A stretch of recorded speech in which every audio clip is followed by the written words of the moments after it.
For 5 years, she gave her breakfast to a homeless boy before school. Then he vanished without a goodbye. 15 years later, as foreclosure closed in, she questioned a charity project in her neighborhood. The man on stage explained why he chose that place. He said a girl fed him when no one else did.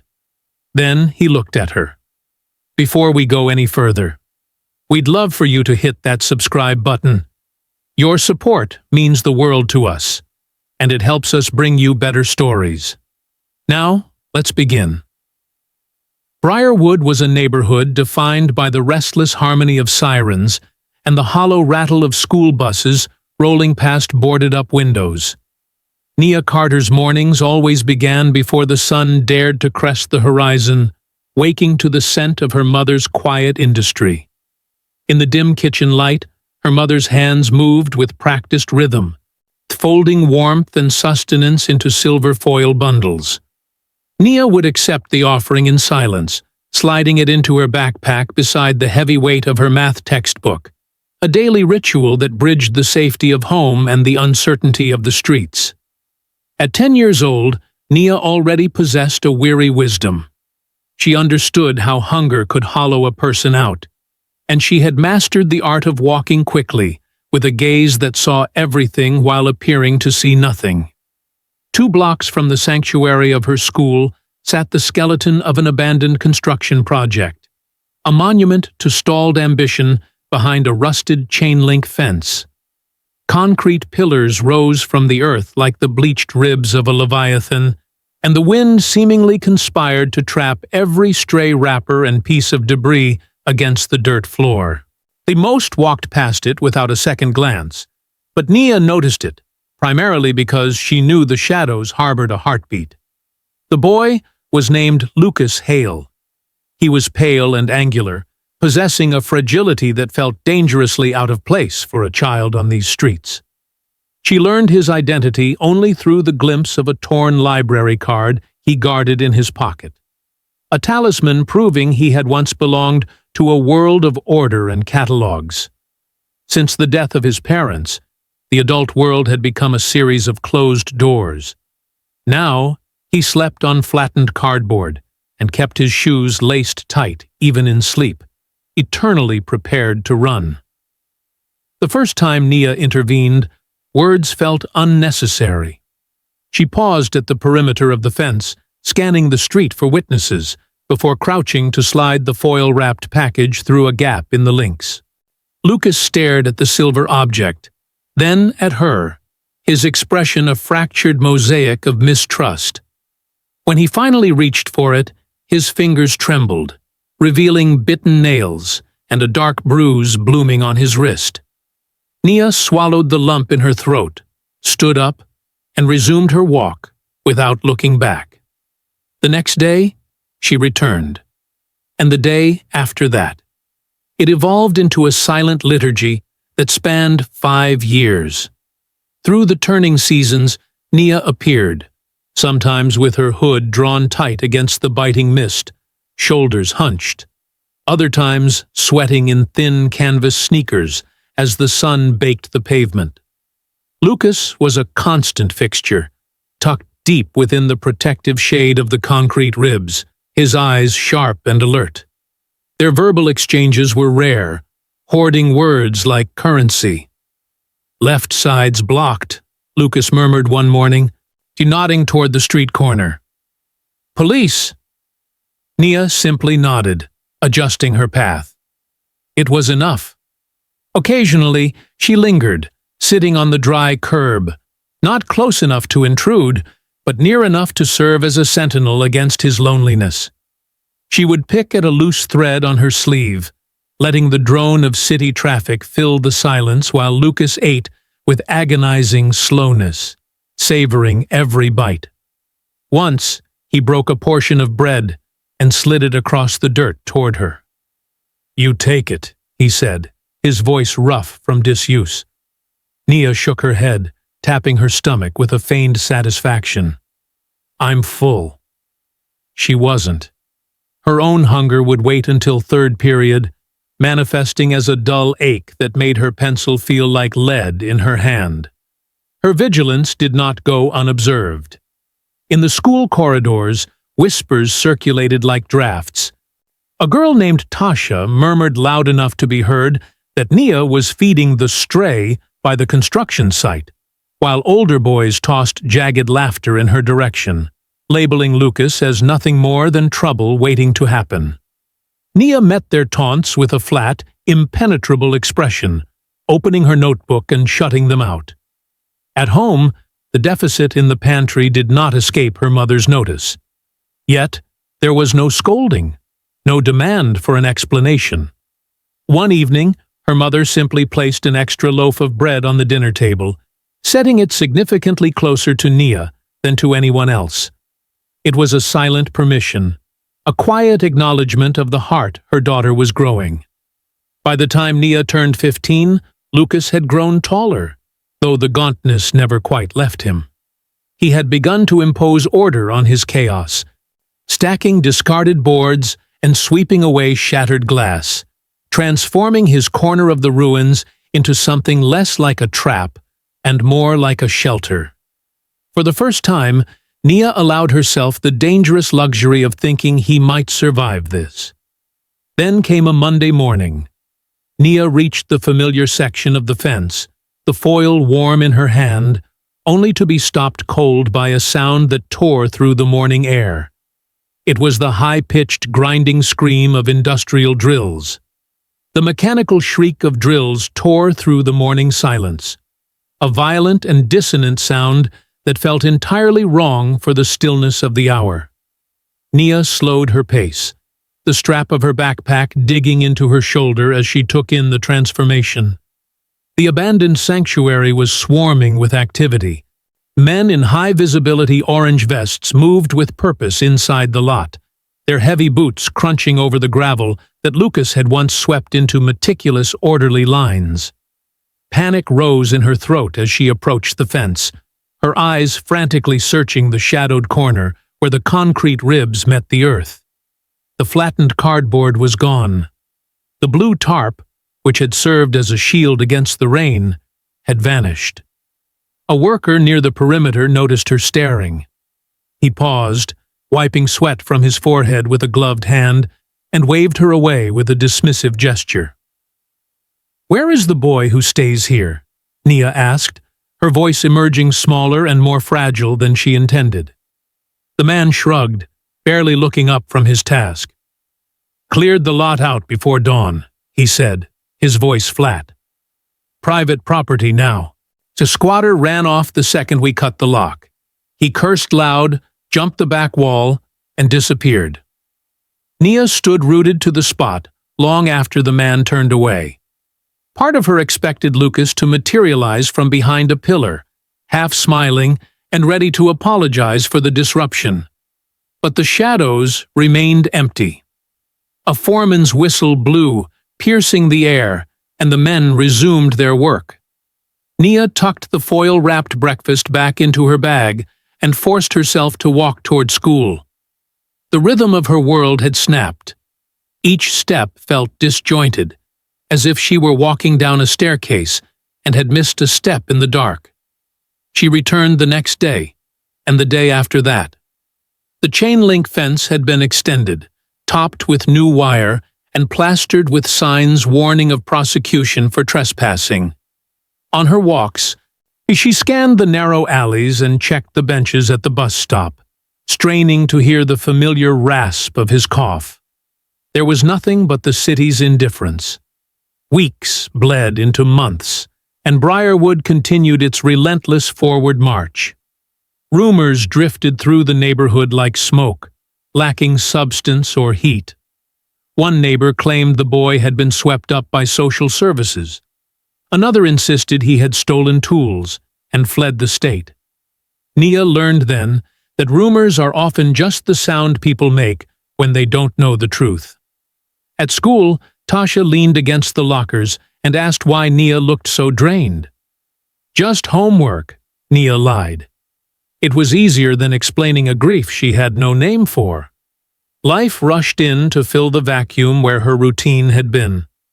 Her mother's shifts grew longer, and the silence in their home grew deeper. Nia absorbed the extra chores and kept her grades steady, functioning on autopilot. Yet, whenever she passed the construction site, now encased in cold metal siding, she allowed herself to imagine Lucas finding warmth elsewhere. She hoped, with a desperate quietness, that he was eating. By 18, she graduated. Lucas had faded into a quiet thought she carried in the back of her mind, like the melody of a song she could no longer hum. Occasionally, out of sheer muscle memory, she would reach for the side pocket of her backpack and feel only the empty fabric. The years began to stack, heavy and fast. Nia married young, seeking an escape, only to learn how quickly the vibrant promise of love could erode into the quiet resentment of shared struggle. When the marriage finally collapsed, she packed what little she owned and moved back into her childhood home, a baby resting on her hip. Her daughter Maya quickly learned to sleep through the wail of sirens, just as Nia once had. Time was cruelest to her parents.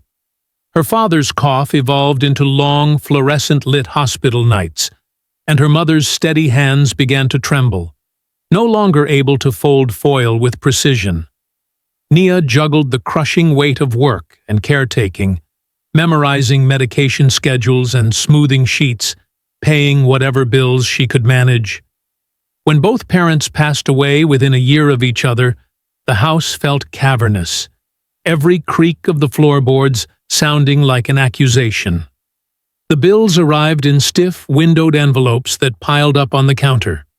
Repairs were deferred. Interest compounded. Nia opened the letters late at night, under the yellow haze of the kitchen light, and folded them away before Maya woke, telling herself she would fix it soon. Then came the foreclosure notice. She read the document twice, the legal jargon cold and final, before sliding it into the darkness of a junk drawer. She told no friends. She asked for no help.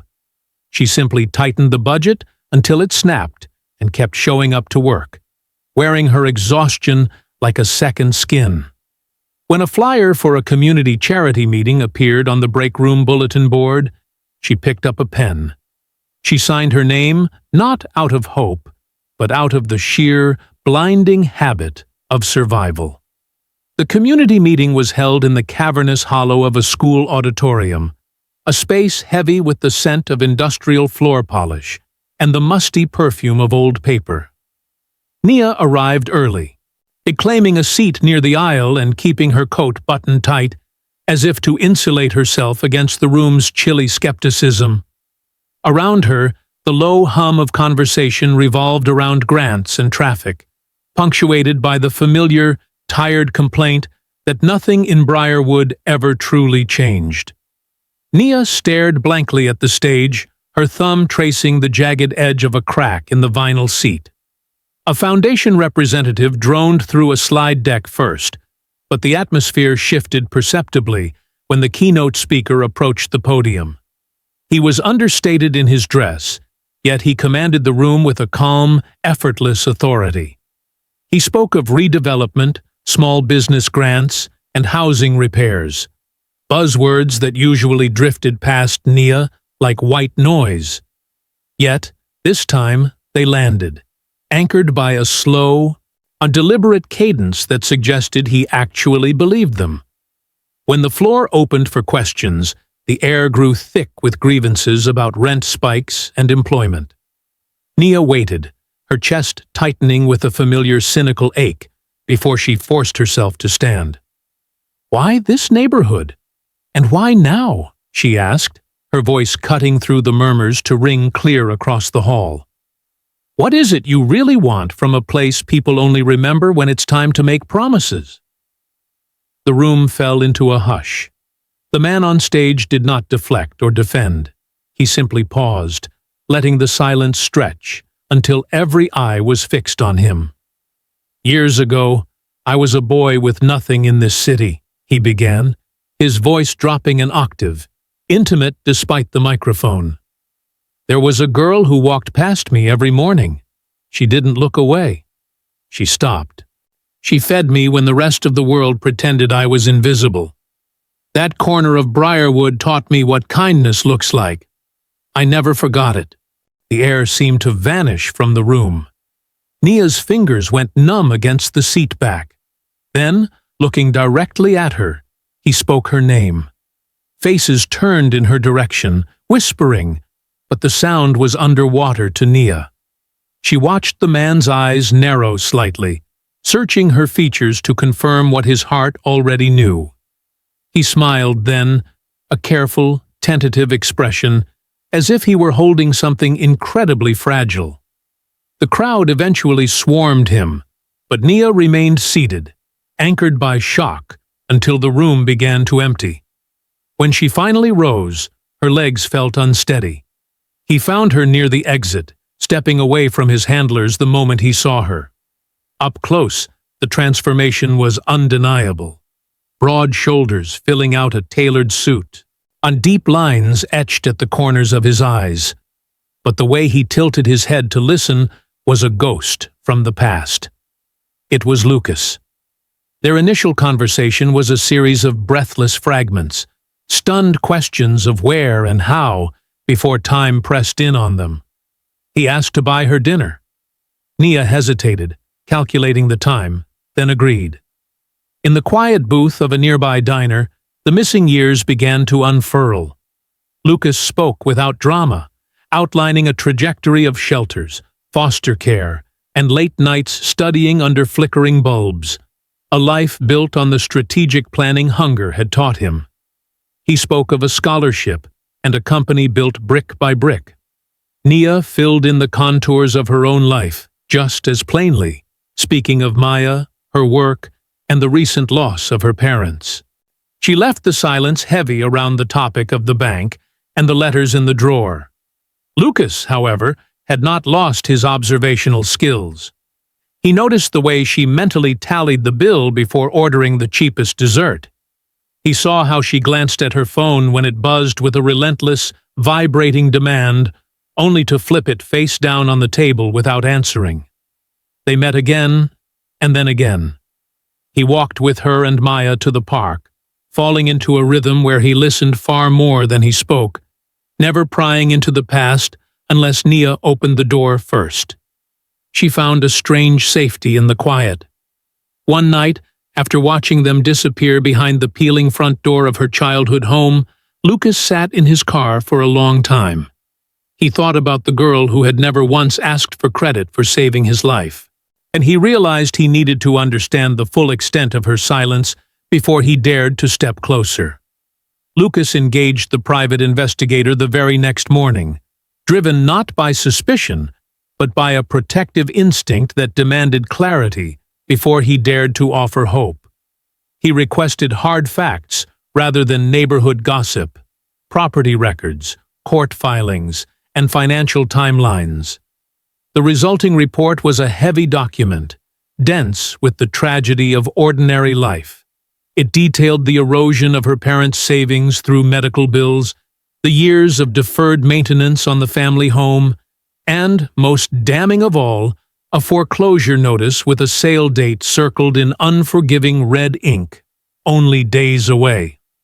Lucas read the file twice, feeling an old, familiar weight settle in his chest, the specific panic of waiting for help that never arrives. And he remembered the silver foil passed through a chain-link fence and the girl who had saved him without ever asking for a return. He called his attorney immediately, his voice low and steady. Upon learning there was a narrow window to intervene, he issued the instruction to clear the debt entirely. By the end of the business day, the bank confirmed receipt of the funds. The foreclosure was halted in silence, without press releases or public announcements. Lucas gave specific orders that Nia was not to be notified by the bank. He wanted the truth to come from him, not a letter. When they met again, he let the evening unfold at a natural pace. They walked through the neighborhood while Maya skipped ahead, kicking pebbles and asking a stream of questions that Lucas answered with infinite patience. Nia filled the silence with talk of school pickup times and the rattling kitchen sink, masking her anxiety with the mundane. Later, over dinner, Nia finally voiced the fear that had been consuming her, mentioning the letters in the drawer with a trembling voice. "I know about the bank," Lucas said gently, interrupting her before she could explain the shame of it. "It's handled. I did it because I could, and because I wanted to. Not as a rescue, and not as a debt you need to repay." Nia went very quiet. She studied him with a guarded intensity, searching his face for the catch that life had taught her to expect. "Are there strings attached to this?" she asked, her voice barely above a whisper. "No strings," he answered. "Just a clean slate." She exhaled a breath she seemed to have been holding for years, and they agreed to move forward with caution, setting a timeline of 6 months to let trust take root naturally. It was a period designed to ensure that whatever grew between them was born of affection, not obligation, and to give Maya time to decide how she felt about this new presence in their lives. The ensuing months were remarkable only for their beautiful ordinariness. There were chaotic school mornings, shared grocery runs, and weekends spent fixing a loose porch railing together. Lucas became a fixture of consistency, his presence slowly replacing her fear. When a neighbor asked about the man spending time at the house, Nia simply called him a friend, and the word finally felt like enough. One warm evening, Lucas cooked dinner while Nia graded papers at the kitchen table. Maya set the table, placing the forks crookedly but with immense pride. Lucas watched them, feeling a sense of settlement that professional success had never been able to provide. Once the 6 months had elapsed, on a night when the house was quiet and the street was calm, he asked Nia to walk with him back to where it all began. The construction site was no longer a skeleton of concrete ribs. It was a finished building, warm with light, its doors open to the street. He stopped at the exact spot where the chain-link fence had once divided their worlds. "I don't want to owe the past anything anymore," he said, reaching into his pocket with a steady hand. "I want to choose the future. With you." Nia did not answer immediately. Her gaze drifted from the man standing before her to the building behind him. The muted sounds of life, faint music, and the murmur of voices spilled from the open doors, a stark contrast to the memory of damp cardboard and the biting chill of concrete. She recalled the physical sensation of those mornings, specifically the weight of a backpack that always felt lighter by the time she reached her first class. She needed the answer to one question before she could accept the rest. "If I hadn't stood up at that meeting," she asked, her voice steady, "would you have come back here anyway?" "Yes," he answered without hesitation. "I had been searching for this place for years, though I didn't understand why it pulled at me until I saw you stand up. I never forgot the face, only the details that time had changed." Nia nodded slowly. The honesty of his answer held more weight than the diamond in his hand. "Yes," she said. The moment was theirs alone, devoid of crowds or flashing cameras, anchored in the very spot where their paths had first diverged. Lucas slid the ring onto her finger, and a sharp, surprised laugh escaped her before she covered her mouth, as if to catch the joy before it floated away. He pulled her into an embrace, careful and protective, just as he had learned to be so long ago. They walked back to the car with fingers interlaced, watching Maya skip ahead to count the fissures in the sidewalk. When they returned home, the physical reality of the house remained unchanged.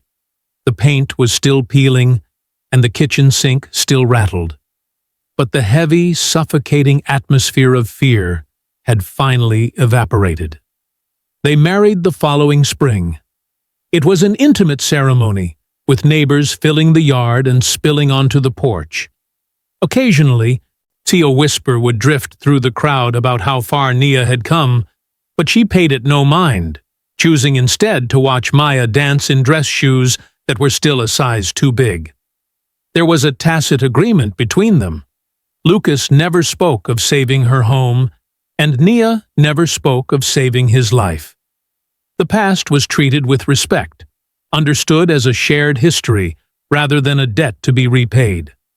Old habits lingered softly. On school mornings, Nia continued to pack breakfast, often slipping an extra portion into Lucas's hand with a knowing glance. He would smile and accept the offering, a silent ritual of remembrance.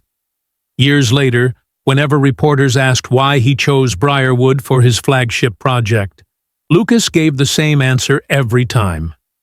Because it taught me who I was.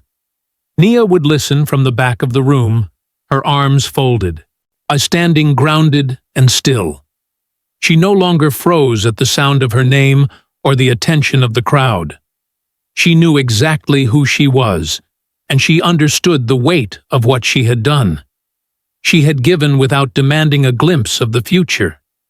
And, against all odds, the future had found her anyway. If this story moved you, don't keep it to yourself. Subscribe for more real stories about quiet choices that change lives, and share this with someone who believes kindness never comes back.